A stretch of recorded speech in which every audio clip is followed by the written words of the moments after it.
Mike Andes, and today we're going to be headed over to Colorado and talking to a specific owner inside of Augusta Lawn Care. He's 18 years old, has already grown the business to almost $800,000 in annual revenue. He's just put it into profit mode and is thinking about starting a second location. He's got a great general manager and is trying to find another general manager. And so we're going to be talking about what does it take to actually get a secondary general manager and what's the difference between leading technicians and then managing managers. It's a skill he hasn't learned, and at 18 years old, there's probably things that he's going to have to learn next year that will be difficult. So let's see if we can figure out a way to make that learning curve a little bit less steep and how he can grow the business in the future, because he wants to get to like millions and millions in revenue. Tens of locations. Bryson started off as a solo operator just a few years ago inside of Augusta Lawn Care, graduated this year from high school, and in doing that has grown it to almost 800,000. Let's go ahead and check in with Bryson from North Colorado Springs, Colorado. Augusta Lawn Care of North Colorado Springs. Let's go. Last year did 150,000, went to 550 this year. Wow. Got 65,000 working capital, very good. We got 5 employees. Yes, down to 4 as of this past week. Cool. Just, yep. Yeah. Kind of dwindling off. All right, you're doing Christmas. Everyone's doing Christmas lights around here. Let's go. That one for us is more of like a, we'll take what we get. Yeah. Oh, and you graduated this year. Let's go. But snow's our main one. Winter services and our Christmas lights are like, we'll send out the email, we'll take what we get. But snow's our main. Residential or commercial? Both. God, is you do a little bit both. Yeah. Okay, awesome. Not more on the residential side, but like. Okay. We do for at least this year. Okay. Cool. Are you going to grow past $1 million, or are you going to throw this thing into profit mode next year? We'll do $1 million, yeah. Okay, so you're going to go right through it. Okay, cool. Sweet. What can I help with? Well, I guess my personal thing is, like I said, so my goal is 25 locations in the next 8 to 10 years. Okay. Yeah. That changes things a little bit. Okay. We'll do so we're opening another location next year. Okay. We're splitting off. A current inside of your area? Correct. Okay. Because we have a pretty big, like, there's nobody else around us, so like we can service. Did you start as a solo operator? Yeah. Yeah, I was gonna say, because we usually only give norths to solo operators back in the day. I came in Dude, January 23. dude, good for you. You're like one of the last few. Let's go. I showed up and that was when the Delta, the Alaska Airlines door fell off. Oh yeah, And so they canceled. My flight was not affected, but they kicked me off my plane to give somebody else who was an adult their flight. So I emailed you and Lee. I was like, I might not be able to make it. And I showed up, and you were like, did the minor make it? And I was like,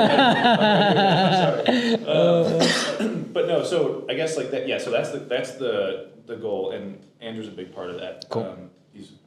We've actually met at school. He's just incredibly bright. Cool. What's your monthly turn? Because you're growing quickly. So like, what's your monthly? Say in like the last few months, is it like 60,000? Yeah, like 55 to 65. Yep. Last month we had like a big project with like 90, but like 55 to 65. Okay. Cool. So we're at 415 as of today. Okay. So I guess my biggest thing is like in the next couple of years, like we're opening up another one next year, and the goal is possibly 2 in 2027. Okay. And I guess like that's what Andrew's question's about. Like as long as we have the cash kind of thing. Mm-hmm. I need to figure out how to become the leader for that, and like I guess what are the things that I should be working on to become, because next year I will not be a general manager. We'll have 2, Andrew being one of them, one being an undecided person. Okay. So you're not going to start the second one. You're not going to start. You're going to get a general manager. I'll be involved probably, but like Okay. I'm not going to be the person like in charge of operations and that and stuff like that. Okay. I will be very much a regional, so still like completely. I will be doing nothing else other than working. You're good at sales. You're really good at sales.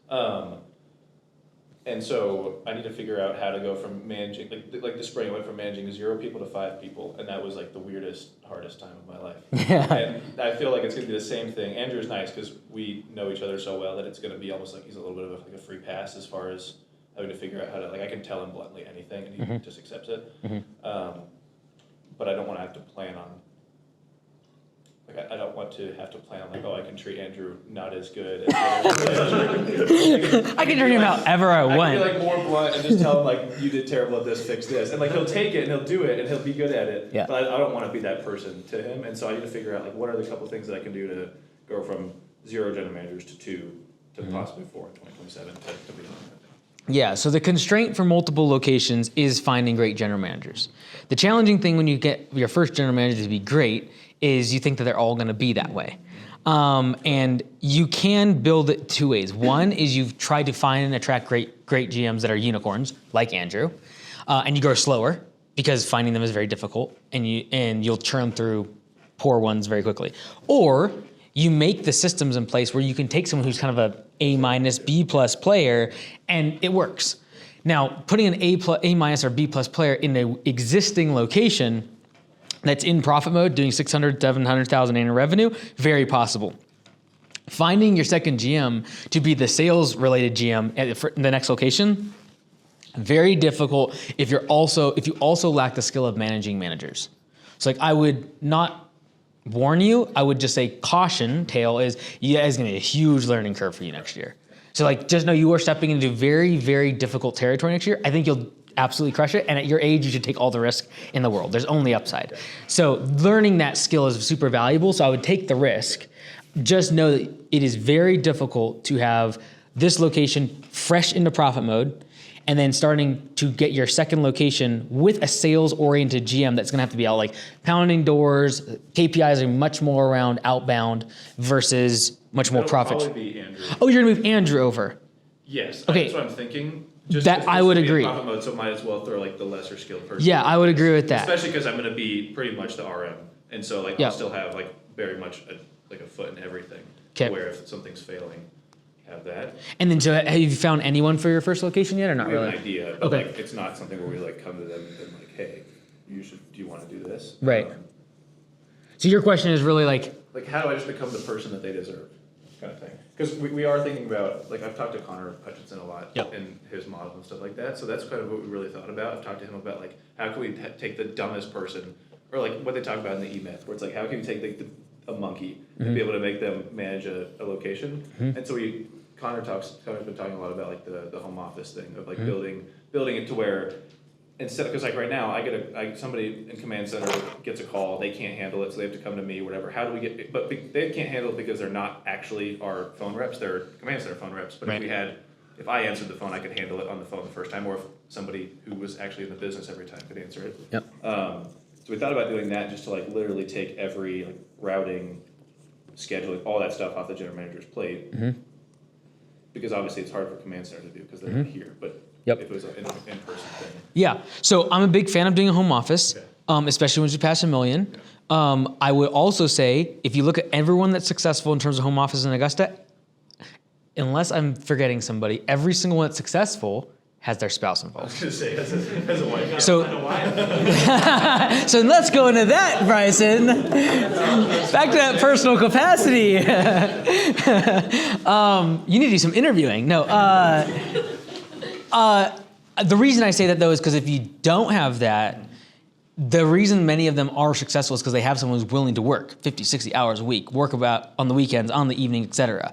And so they have overcome the hardest hurdle in building an office, which is someone that doesn't leave. Because they're locked in. And so I'm a fan of that. I also ask myself, okay, if you want to get 25 locations, your spouse down the road probably does not want to be managing 15 people in the office.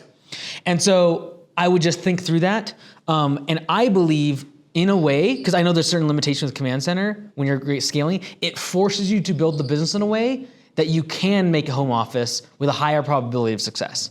Because what I find a lot of people that are not inside of Augusta, when they start getting an office person, they have so much autonomy that they become so much complexity and such lack of standardization because they don't have the funnel of like, oh, you can only do these 3 or 4 things. Your pricing has to kind of look like this. It has to all fit in the wiki. And so I would just kind of, I would put off making a home office as long as possible. Yeah, we were thinking in 2027 is like when we started. Yeah, and we got 3 years or 2 years to find a wife. No, I'm just joking. It's like 14 months, dude. Yeah. Well, you get after it, bro. It'd just be a matter of, I don't think it's like, to be clear, I don't think you need a spouse. What I'm saying is they have de-risked creating an office by having someone who's not going to leave. And that's why I'm trying to have it be where I'm not a manager at all next year, well, a general manager at all next year, so that I can deploy, not that we do an office next year, but I can deploy it to things, like my time to things like that, where it's like, great, I now have no more things to do. Yep. What can I fill my time with to grow? And I would just be careful with filling with admin-related tasks. Yes. That's my biggest fear when you're so Yes. growth-minded. In that phase, it would be more of like, okay, it might be admin by like doing admin to train the first admin person. Yep. But then like obviously stepping out of that as soon as possible, and more of just like, yeah. Yeah, and Command Center Being a leader. next year spring, by the way, is going to probably record all their training, their in-person training, so you could hand it off to someone to learn, so that'll help a little bit. We've never done it in the past because it's very difficult to do video training with in person because they're doing a lot of role playing, but we're gonna try to figure it out this spring. So that will be helpful. But I would just put a big caution around, I'm gonna build the home office now. Like for example, Connor was doing 180 to 200,000 a month in revenue and then started figuring out the home office thing. And we were like, right before I sold it to him, we were already considering it because like, hey, we got all these people, like let's just get one person and kind of manage it all. And if we have a little bit of churn, fine, we can always hand it back to Command Center as long as we stay inside the systems.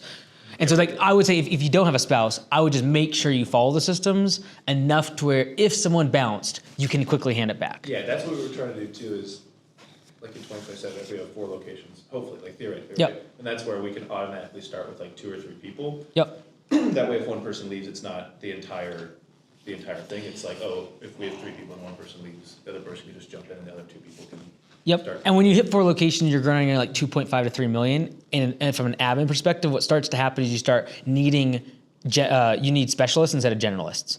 Okay. So what happens is at like 1.5 to 3 million, you have this nice window for an admin, which is you have like 2 or 3 generalists. Then as you pass 3 million, you need specialists, which makes it hard because now you have a payroll person, you have someone who does sales, like the over the phone stuff. You have someone who does phones, for example, and now you actually have 3 or 4 different points of failure. This is what we went through like when we had like 90 to 100 locations at Augusta, is we had to take Command Center, which everyone used to be trained on everything. Then we started, okay, now we have like 5 departments. But the problem was there was 1 or 2 people. And if one person was sick and one person was on vacation, I have no one to do payroll.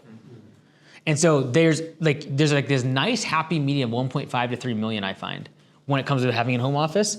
And so I would just be careful about specializing once you get 3 or 4 people too soon. It's almost like the wilderness again. Yeah, you keep them in generalists for a bit, like where it takes longer to train, but having throw them in there and have the other people catch up. And that's the advantage of having a spouse in there, because what you do is that you make them a generalist, and if someone's out, they can fill in the gaps. So that's I always just a cautionary tale, and also just if you are dating and going after a girl down the road, and you're thinking about this, make sure it's like, do they want to be managing 5 or 10 people? Because if not, they then need to just know, they need to be back up for a bit and get an office manager. Yeah. And then like in the upcoming book, I actually have a whole comp stuff around office managers. You want them incentivized crazy. Like Liz, like incentivize them crazy. Because when they're gone, if they have 5 or 10 people underneath them, the waste in an office, think about the crew out in the field having waste. Admin can burn time and look busy all day long. They can go out and do like the coffee, then go to the bathroom, and then like wipe down, do things on their computer, organizing, watch training, and like be 10% efficient. And so you have to have someone that's like maniacally tracking every single thing they're doing. So there's a little more in the book. If you ever have questions once you get there, let me know. But we're kind of talking way down the road. Next year though, it's like we got to get another general manager. Yeah. Yes, and I think it'll be nice too, because it's, again, Andrew is kind of a free pass. We're like, I know he's not leaving. Dude, you're taking so much for granted. Poor Andrew's right there, bro. He's kind of locked in. You're it is weird. I talk about him in front of him, but no, he's fantastic, and like he's not going to leave. And obviously, I don't want to plan on that, but as far as like what I'm expecting right now, it is nice because it will be kind of growing from, as far as like the people that I only have a couple piss offs before they actually piss off. It's only one person right now where I have to like really figure it out, and then Andrew's just at this point. I think Andrew will be more of an asset of like actually helping me figure out that other person than taking away bandwidth from me. Yeah. And so, I think it would be nice to just have to grow to one person, and then after that, like, then make the jump. Because this year it was 0 to 5 people, and it was the worst thing ever. Yeah. Yeah, like I think it needs not to be said. Yeah. the biggest thing when it comes to like hiring managers, for example, in my opinion, is being really clear with expectations. I think this is where a lot of people in their first, like when they get their second or third GM, they start to go off the rails a little bit, is the expectations that they come in, like you got profit sharing and you're making, it's like, we need very clear expectations. Like if you're a sales related GM, you are doing these tasks and like all the time. And those clear expectations are important. And then having on-target earnings for your GMs, I would recommend that. Yeah. So OTE, as we call it, it's like, especially because you now have a year of profit mode and it's been profitable, you're able to actually say, hey, if you manage this location and your base pay is $70,000 and you make 15% of profit sharing, based upon last year's numbers, 15% of $150,000, that's $21,000 on top of your base of 70, on-target earnings, $91,000. That way, when you go out and go on Indeed and things, you can say your base is 70. It's not like a arbitrary, like where you could make more money. The reason why locations that hire general managers that are in profit mode for at least a year prior is because you have confidence that when you tell them their compensation, you know it's going to happen. And you can say, if you just do what we did last year, your on-target earnings is this. And then what I show them, and we're working on a document for everyone to do this, you can tweak things. Like, okay, if you increased revenue by this much and profit went this, or you increased the efficiency here, here's what the earnings would be. Now it's not 91, it'd be 105. So when they're hitting something like in June, they know it's going to end up being the end of the year. Of like, hey, if we can get to this revenue at this point, and we start pulling that, yeah, because in profit mode, all I want them to be thinking about is retained earnings and distributions, right? And so if I have a year of profit mode underneath my belt, and I have $100,000 in profit, and I'm able to tell them, you get 15%, that's 15 grand, like in the bank if they just maintain. And so on-target earnings is something you can then pitch. So for example, when I recently, my location, I was able to say, your on-target earnings is $120,000. Sure. Your base is 70, but the GM made $120,000 last year because they get this percentage of profit. Now, if you tweak these things, you can get to 140, and that's what he got to.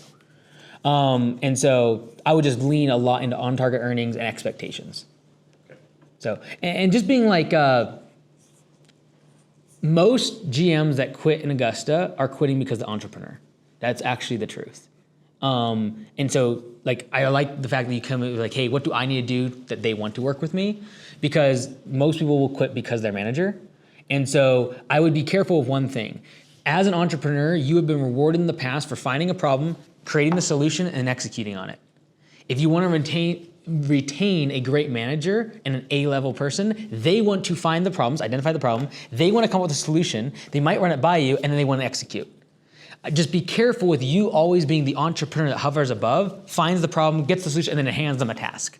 Because now they feel like I'm a glorified technician. And that's the risk of having a working GM, is that they might just feel like a glorified technician that makes salary instead of P for P if you're just telling them what to do all the time. Instead of being like, what do you think is the problem? Okay, what would you do about it? That's the solution. Okay, how are you going to execute on it? And if you give them that opportunity, they can feel like an entrepreneur inside of the organization. I do think that's something I've gotten better at.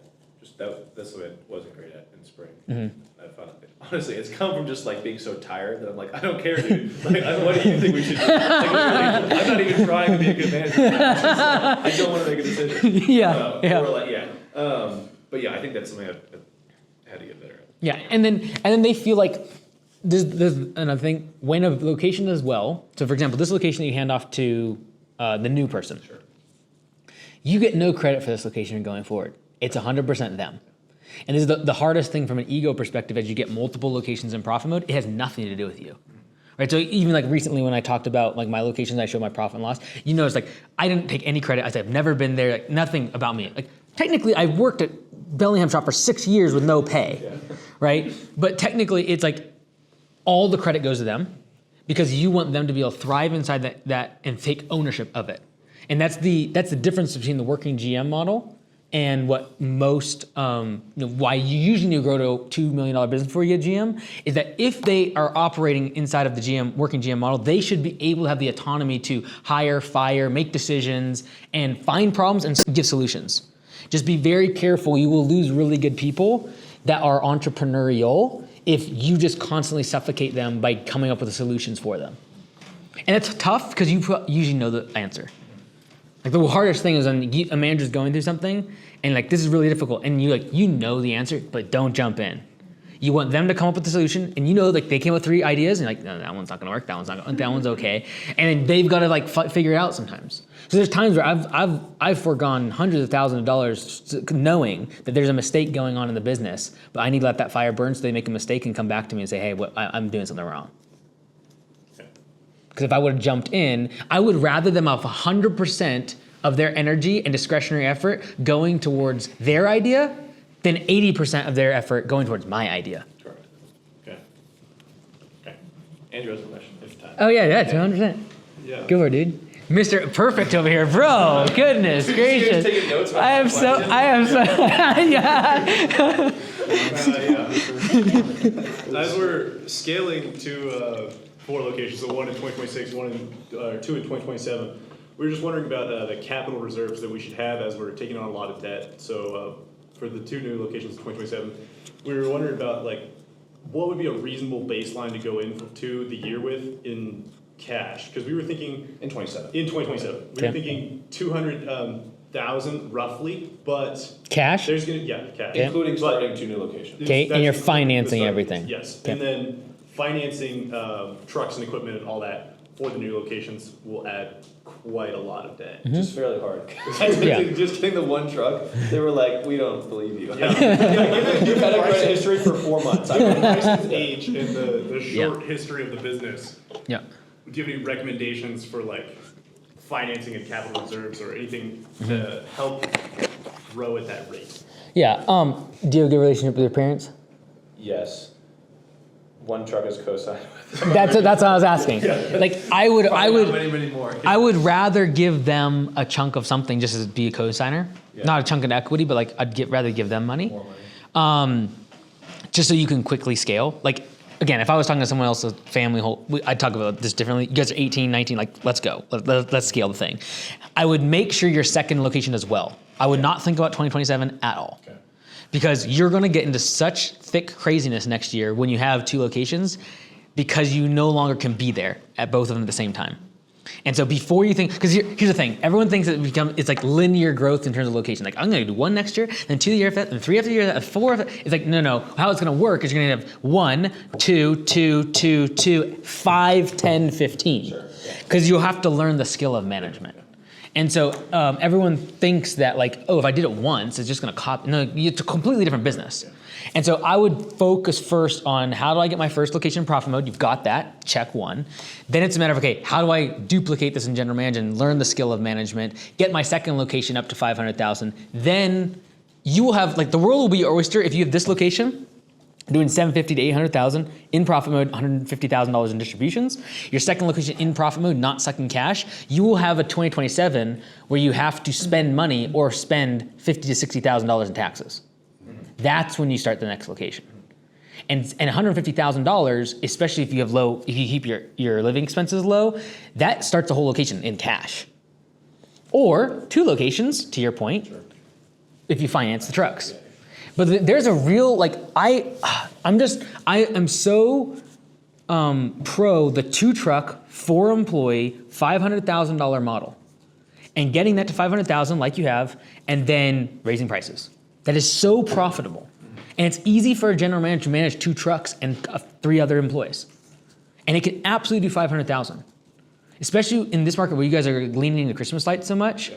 And then it is 100% possible. So even 2 trucks financed, you're looking at $2,000 a month with fixed with insurance, starting on the location. It's all about how quickly you can scale it up. And if you have a location that's pumping off $150,000 in distributions, you need to spend that money or pay taxes. Yeah. Our thought is next year, obviously that location could easily, it's a big area. So we'd probably be able to grow to what people, it's the 500, 700, 775, whatever kind of thing. Yeah. We could probably do 800,000 in that easily, and a lot of profit, with all the difference being profit. Okay. And so what our plan is that'll be, we're just gonna cut off a certain area, grow that back to 700 or whatever, and we're gonna raise prices heavy obviously in that, and then not in the new location, split off the new location June. So at that point in June, that'll be a $800,000 location, split off $200,000-300,000 of it, and then have it just keep funding the customers of the other. Yeah, and if you wait a year or 2, you're gonna have such better terms going to a business, going to a bank. We have 3 years of profitability in the business, or 3 years of at least records, and 2 years of really strong profits. You had 3 years of a credit card being ran. You'll have good enough credit by then. So I wouldn't overthink that part. I genuinely believe you start your second location when your first location is in profit mode. You start your third location when you need to because of taxes. Because you would rather put 75 grand towards a new location and getting it ramped up than spend $50,000 in taxes on $150,000 of distributions. I just genuinely think we'll have money going into 2027. I guess is like my point. Like we've grown to 550 and we had $3,000 in January because we had no employees. So it was like we started winter with like 9,000. We weren't spending any money. Right. So it wasn't like a super tight thing. Obviously less money than ideal. But Yeah. now we have like we just had 70 grand in the bank and then we bought that truck and are putting wraps on stuff like that. So Yeah. we're like 50, 55. Yep. So like we've made money on that 550. Now granted, I've paid myself some, not a lot. 10, 15, probably 15,000. Are you planning to get married next year too? No. No. Okay. Then I mean, then you like- can keep it pedal to the metal. What I'm the just Lord saying. has it for my life? Who knows? Yeah. Yeah. There's nobody currently in the picture. Yeah, it's okay. It'll perfectly align with like the third location, getting married, Yeah. having someone in the office, like, oh yes. Maybe they're older, they have good credit score. Planning, bro, planning. Cool, awesome. Yeah, I think the skill of management, I would just say in all, like you're doing fantastic. You're way ahead of me at 18. Sure. And so the whole objective of Augusta is like to make it where you can do it faster than me. I spent 5 years beating my head against where you're at right now. So like, excellent. I would say the skill of management cannot be underestimated in terms of how difficult that is. So what's the number that we need to have? Like you said, like start the third one when you have money that you need to like put somewhere. When your accountant is telling you in November, like, hey, you're gonna have a $50,000 tax bill if you don't do something. So what's that number then as far as like, okay, let's say we hit a number and we're like, okay, we go into 2027 and those are the, or 2028, whatever. What is that, like, is that number including financing stuff, like plus cash reserves for 4 locations? Is that, like, obviously each location has a little bit of money in it. Is that like general fund, like 200 grand? I'm not too worried about cash. I'm more so worried about you're gonna have a meeting with your accountant in November, December. They're like, you have $150,000 in projected earnings. Sure. It's gonna go get taxed for 40 grand. I just also want to be safe when having 4 locations, like a general, like.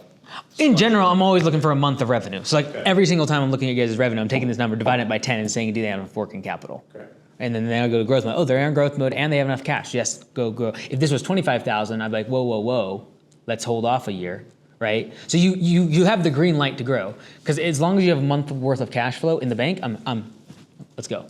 And now with trucks the way they are, like I would recommend most people finance stuff. Yeah. Get new, like Yeah. it just starts to make pencil in. They said that if I had 20 points higher on my credit score, the bot would have just automatically approved me for 2 trucks. But because I was like, it was lower, a person had to look at it and be like, Yeah. oh, he's had a credit card for 4 months. Yeah. That's not going to work. Yeah, no, I that's actually why I didn't get a lot of debt starting out. Yeah. Because I was so young, I couldn't get it. So it probably hampered growth a little bit. But it was also like a forcing function. Like, oh, I have to like at least break even. So yeah, good job, man. Proud of you. Next year is going to be a wild ride. Yeah. So just don't let your ambition for the more locations Yeah. hamper the fact that it's going to be difficult. You will learn the skill. That skill is the thing that unlocks you from a millionaire to a decamillionaire in the future, is your ability to lead people. Yeah. And just realize that takes time and a lot of like mess ups. Like you'll go through a few GMs. Like set the expectation. You have not done it before. Right? It's like if you like the first time you're on the lawn, it's like you need training. The guy's gonna make a couple yellow slips. You get it. The same thing happens with general managers. What's the first time? Yeah. This is why if you talk like Dustin Biernick, for example, he got like an excellent GM this year. He had to go through a couple to figure out like, oh, this is what a great GM looks like, right? And that's why I'd lean on like the coaching metrics so much, because if you can catch a bad GM in the first week or two, you can get him out. Just be very careful to not, like, especially when you go third location, but even your second one, make sure they're doing their weekly scorecards. That will catch, like the thing with Corey recently, when we were like, hey, he's doing fine. Metrics-wise, it's 22%. The thing with Nick, yeah. That weekly scorecard saved me probably 50 grand if I waited 2 or 3 more months. And then it's just all the pain that you have to get them out of there, clear the deck. No one's left. Everyone's been great. The location's been continue to be profitable because those weekly scorecards, I was able to catch the fact, okay. Yeah, I listened to, Nick. Yeah, so just make sure you do those. Yeah. Good stuff, man. Awesome. Nathan, sorry, did I answer your question? Yes. Okay, all right. Is there another question you had? No. Oh, we'll come back around. It'll be great. Okay, that was fun. Hey, real quick, I wanted to invite you to a private event that I'm hosting on Black Friday online. You can sign up at mikeandys.com/Black Friday. I'm gonna be doing hours worth of training that I've been working on for the entire year. Also, there's 3 massive announcements that I haven't even told my team about. It's at the very end of the live stream. I can't wait to share it with you. Go to mikeandys.com/Black Friday and register quick. My issue, and like actually whenever you guys were announcing you were gonna be coming, I had requested like the breakthrough thing, just because I had no idea what I was doing at that point. It was like in the middle of August, and now it's become like, okay, I have to sell stuff now, and that's what I'm actively doing. Yeah. But at that point, it was like what Garrett was talking about, where like everything was going awesome, we were making a bunch of money, we paid off our franchise, like that's the other thing too, is like we paid off our entire franchise fee and have gained all that, like that money and stuff like that, so everything was going perfect, no issues. And I was like, I have no meaning of life. Like I hate my job. Like, all I'm doing is being a manager, and I actually hate being a man. Like I hate being just a regular general manager. Yeah. And like I have no, like we're making money, but also I know we need money for winter, so I shouldn't be spending this money. So like, what do? I shouldn't be risking this money to possibly make more money. And so like, whenever you go into the architect stuff, where it's like, okay, no more fires are coming on my plate, and at that point, I had like worked through my entire backlog of the entire backlog that I had. Not saying there was nothing else I could have done to get better, and that's mostly what I'm asking. Of like, if you get to a point where you're like, okay, I've fixed every fire, every immediate thing that makes sense. Do you have anywhere? Maybe it's just me keeping more track of like when I think of things, writing them down more often. Is there a place you go as far as like, okay, great, I feel like I've solved everything and everything's working awesome. Nothing's, or I guess like, if it ain't broke, don't fix it. As far as like we're pocketing tens of thousands of dollars a month at that point. Where do you go to do things? So I don't enjoy doing it. I just enjoy working. Yeah, that's really why we have multiple locations. Yeah. Is because the problem that most people experience is they get one location that's very profitable, and then they like, well, I'm bored. I'll just keep growing, and they grow it into something that they can't make profitable, and it's super dependent on a bunch of mid-level managers. And so that's why like I know next year you will not have this thought, because you will be learning a brand new skill. And when you get a third location, same thing will happen. And then eventually you get 5 or 6, and you're like, okay, now training a regional is really tough. Yeah. Like they've got to think like a business owner, and like they've got to manage managers. So that's in part why we do that. I will say, it was very hard in spring, and then I figured it out. Or like I'm not the best person on earth, but like I figured out how to make my employees not quit and produce revenue. Yeah. And like a baseline, like that's obviously the goal. And so I feel like I figured those things out, and I was like, great, what else do I? Right. The biggest unlock from like money making, I would say, is when you can go from deprivation to aspiration. Yeah. So deprivation is there's pain, I need to pay the bills, I can't make money, everything's falling apart, I have no cash in the bank, I need to go into debt. That deprivation fuels us usually for 3 to 5 years as entrepreneurs. And then there has to be this switch, because if you don't, you'll stall out here because you're just so used to deprivation. And so like the greatest entrepreneurs don't need to make more money, but yet they're making these huge risks, making big gambles, making acquisitions. They're working 14 hours a day. Why? They're in aspiration. And so what can happen is we get addicted to the neurochemicals of cortisol pumping through our veins when there's problems going on, and that's all coming from deprivation. And so you're like, no money in the bank, you immediately know what to do. Go make more money. Like, we got problems to solve. When that goes away, that's when you need a mission to fall back on as to why you're doing this, because then that becomes aspirational. Yeah, and I guess I almost like would almost argue that I've never been like, this is like sounds super privileged, but I feel like I've never been in deprivation. I grew up like parents are very like higher middle class kind of thing, pretty well. Garrett's been to my house. It's a nice house. Yeah. They just paid someone a good amount of money to do it. What was that big job in August that fixed everything? Did he clear 40%? Yes. Good. So like, yeah, I would almost argue that like almost my entire journey's been aspirate. Like we had no money over the last winter, but it wasn't like a bind because we didn't have people on payroll. It was just me, and we paid people when it snowed. And so I'd almost argue that I'm always in that. It's not like this seasonal depression thing where it's like, oh, I had nothing to do and I don't feel like doing anything, or burnout or whatever. It was literally, hey, I want to go. Like all I want to do is work, and I feel like I have nothing to work on. It's like where I just needed to figure out I need to figure out some place of like, okay, if I have nothing to work on, I don't know what. Not that I don't know what to pick next. I don't know where to find something to pick next. Is almost what I went through. It was going through like a month ago, and it was like, okay, I don't want to risk. Like it'd be the stupid thing to risk the cash because we don't know how, like this is gonna be it's kind of second spring rush but for winter kind of thing. We don't know how it's gonna go. Yep. I need money in the bank for winter. what do I do that doesn't cost a bunch of money, all that kind of thing. So like right now we're building a landing page for snow that looks really good, to like run ads against and stuff like that, but I'm not actually building it. I'm just telling some guy in Bangladesh how to do it. And so it's like that kind of thing where it's like I'm not spending a ton of money on it, but it's gonna make stuff better. I just don't know where to find those things. So first off, I would say don't ever beat yourself up for the fact that you got a 5-year leg up on everyone else in terms of never having deprivation. No, I'm not saying that. Yeah. I'm just saying like it's like I'm a not, foundation. Like, depressed or anything. No, I know. I'm just saying don't ever feel that way. Yeah. Like if you got it, if you got the asset, use it. Yeah. Right? It's like what Alex always says, like Shaquille O'Neal never apologized for being 7 feet tall and then therefore being able to make millions of dollars. So don't worry about that. That's why you're 18, you're able to be having these problems. So I would say you need to figure out a reason why you're trying to start. Like why you're trying to start so many locations, why you're trying to make so much money. Like well, I know why, but yeah. What? I know why. But why? Because I want to do missions long term and be able to like build things and not be like tell people like there's a place for it, but I don't want to be the missionary that like sends cards back and like, can you donate $12 a month for the rest of your life Let's go. So I can keep doing this. Yeah, dude, let's make a lot of money. How much money do you need to do that? A lot. How much? I don't know. So I'd get clarity in your goal. Yeah. Because clarity in your goal will give you deprivation. But how does that, like if I can't find anything to do, like an aspiration, I really want to do things, but I don't know what to, it's not that I don't know what to pick, I don't know, like there's nothing to pick, I guess is my question. What do you mean? How do I find, like if I've completed everything, like it's September and we're going into winter. Yeah. I've completed everything as far as like, I sprinted and we succeeded in this year. Yeah. As far as like we're growing as much as we're gonna grow, as far as like we kind of the track for the rest, our run rate.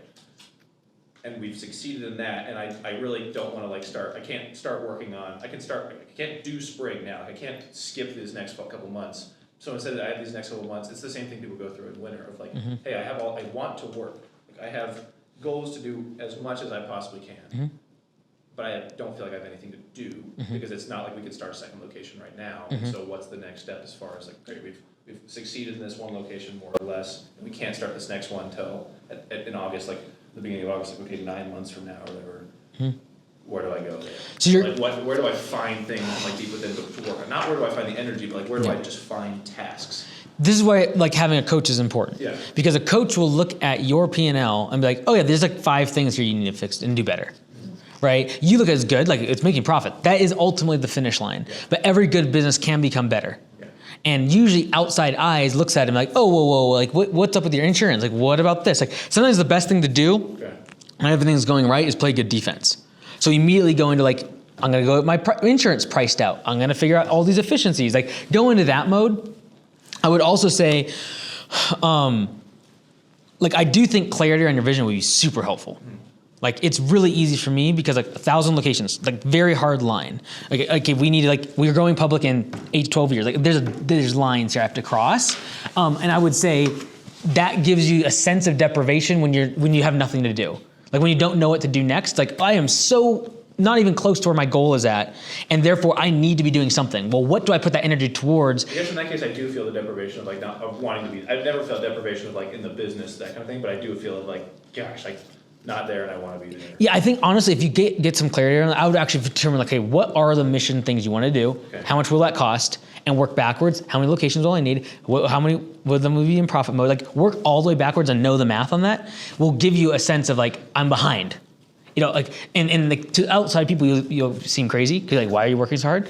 It's a function of like, you know the deprivation between where you are at now and where you want to be at.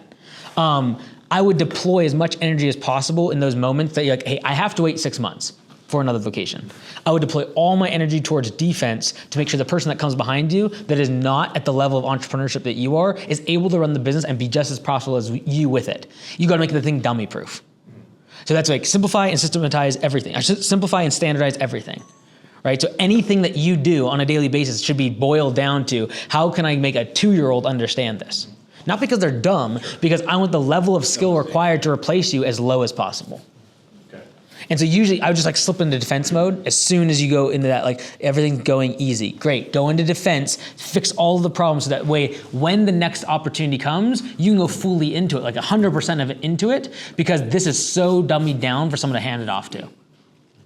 Make sense? I know you've had, I'm so sorry. Yeah. Just Hydra. This is kind of the back end of my question. I'm like, Okay. when it's a Friday morning, Yeah. you like open your computer, all the field work is done, there's nothing you need to do. Yeah, because we work What do 4 you tens. It's do? like, what do I do? Yeah. Yeah. Yeah, so I would just, what does an architect do? An architect does not go inside the building, they step away, they create the plan for the future, the blueprint, and then they look at areas of the building that need fixing or have problems or stress, and then they solve those. And the challenging part as entrepreneurs is you are running the business as an entrepreneur. The level of skill of someone coming behind you is not gonna be at your level. And there will be churn at that position. And so you want to ask yourself throughout the day, like, what are the things, when things were going bad, what was happening? And solve those problems. When everything's going good, you gotta solve the problems of the things that were happening when times are bad. Because just because things are good does not mean it's like next spring rush is not gonna happen, it's gonna happen again. So how do I solve those problems, create the systems in place so that someone behind me can still operate this business? Yeah. I missed conference in 2020, was it the 2024, 2023, whenever you went through like your why. I've heard like all like the stuff about it. Because I know you're like outside of business goals are not unalike, if that makes sense. How have you gone through like actually defining it? Because right now I'm like, I have no idea, like a lot, as much as possible. Like I just want to work and then do that later on, that kind of thing. How have you gone through like actually defining that? Because it's like, well, ideally this, but like if I could get to this, like I would so much rather do that kind of thing because you just do more of the same thing. So like I have very superficial goals that are public because everyone can understand them. So it's like change the level of professionalism in the industry. We all know what that means. What professional means, great. You answer your phones, you show up in a uniform, you have trucks that are labeled, you're insured, all that stuff. On the personal media side, we say we want to make home service business owners rich, right? And we say it very blunt on the nose that people just get it. Oh, he wants to make people money. Cool. For me, I want people to avoid the pain I went through. And I don't want them to have to go through 5-10 years of unprofitability, beating their head up against the wall, and almost getting killed because I didn't have systems in the business.